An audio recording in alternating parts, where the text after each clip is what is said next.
Благодарам, подпредседателе. Почитувана македонска јавност, го видовме и тоа што не ни помислувавме дека може да се случи во Република Македонија. Да разрешуваш министри поради Фейсбук објава.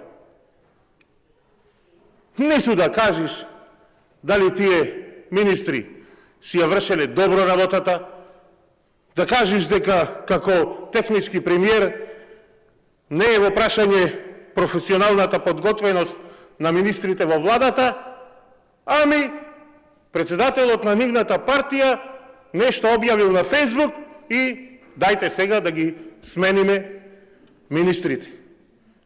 Не знам и се прашувам дали техничкиот премиер што ќе се случило ако некој лажен профил нешто му напиши на Фейсбук, па може би ќе побара да ја смени и целата влада.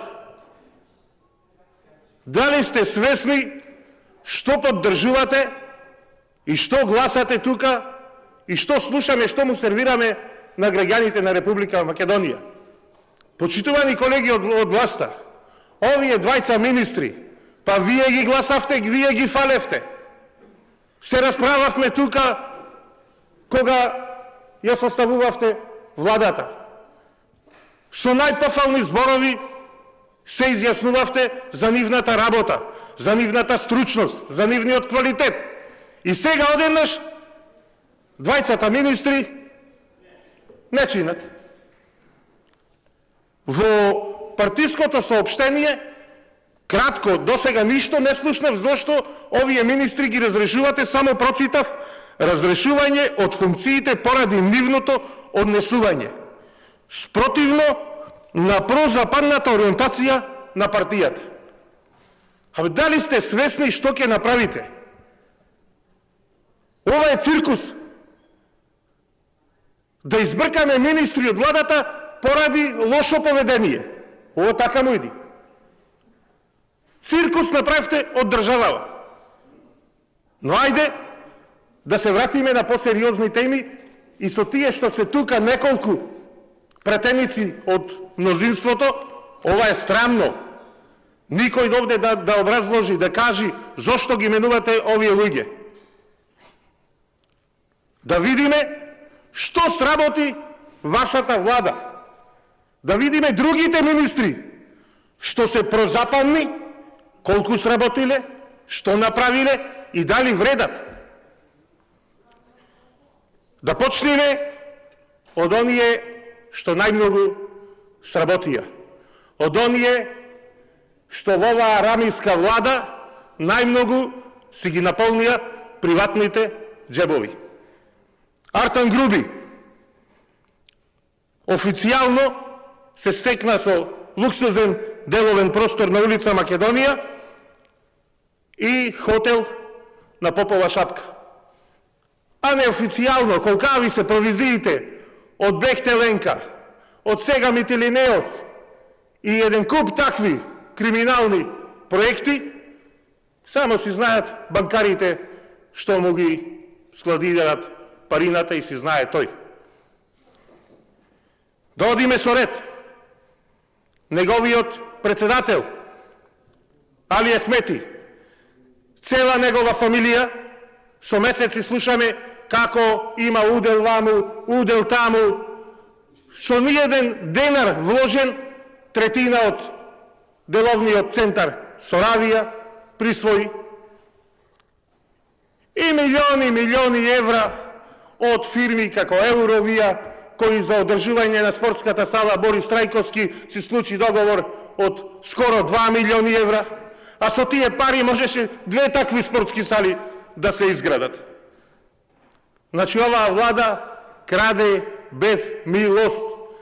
И сега ќе ги менуваме овие двајца министри поради лошо поведение. Страмота. Да одам со ред. Успешен во владава исто така е и министерот Бочварски и неговото семејство, кој наместо да се фокусира на доизградба на автопатот Кичев Охрид, кој не е мрднат ни еден метар откако тој е министер за транспорт и врски, но таму работата не оди, но работата во приватните фирми заедно со неговиот татко, фотоволтаици, тендери, секаде во општините каде што е социјалдемократскиот сојуз што беше, си течат, парината си се слеваат во приватни джебови, а не заборави човекот да си ги вработи и сопругата и свеската во државно, во јавно здравство. Додека многу млади лекари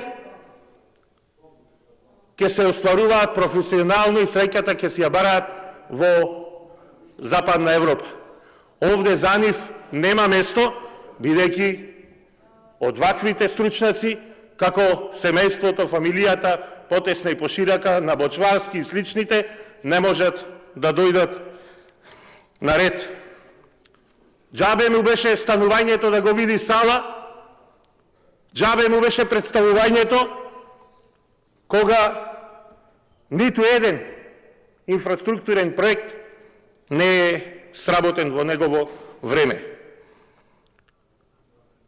Исто така, од фирмите поврзани со Демократската унија за интеграција, голем бенефит ќе видат и граѓаните на Тетово. Секој ден поминуваат покрај дупката која требаше да биде фабрика за електрични автомобили и за која власта одвои 43 милиони евра помош. 43 милиони евра, почитувани граѓани на Република Македонија, дадени за ветар и магла. Ниту фабрика, ниту автомобили, но парите си завршуваат во приватните джебови на функционерите од ДУИ. Тетовчани можат да се сликаат со дупката која требаше да биде фабрика за автомобили. И тука нема никаква ни кривична, ни политичка одговорност. Знаете зашто? Затоа што истите овде што седите 2,5 години ве чекаше Љубомир Јовески да го изгласате за уставен судија и си молчеше и си чутеше. Чекаше да биде награден. Јавниот обвинител на Република Македонија во цел негов мандат се правеше глувонем. И такво ни е, за жал, целото обвинителство, судство, затоа и рейтингот кај граѓаните помалку од 3%. Затоа се и сите критики од Европската комисија, затоа се најниските оценки во извештајот од Европската комисија. 2 години со ред добивате 1,52 најниска оценка, откако не оценуваат од 2009 година, но за вас се е добро, за вас молчите, бидејќи вашата партија му ги исполнува желбите на ДУИ и така некако се одржувате на власт. Многу сте силни. Не, полтрони сте. Ја запустивте, ја продадовте државата само и само за да останете уште некој ден на власт. И сега овде молчите, кога двајца луѓе, кои горе-долу честно си ја работеа работата во овој период додека беа министри, министерот за здравство, можам да кажам, во неколку наврати, барем даде реална слика на состојбите во здравството и кажа дека зачекал катастрофална, лоша состојба во здравството и проба некако да нешто да тргни на напред. Се случи претходно најголемиот скандал, најголемата афера, најгрозоморното нешто во здравството во Република Македонија, случајот онкологија, никој ништо не се затресовте. Ги штитите овдека Венко Филипче и мафијата на власт, која 40 милиони евра само за 3 тендери за набавка на биолошка терапија украле. И затоа, уште месец, два, и ќе дојде крај на се. Имајте достоинство, немојте да се срамите со поддржување на вакви одлуки, бидејќи и вас ви е јасно. На 8 мај народот ќе ви каже како и што сте сработиле. Сработивте ништо.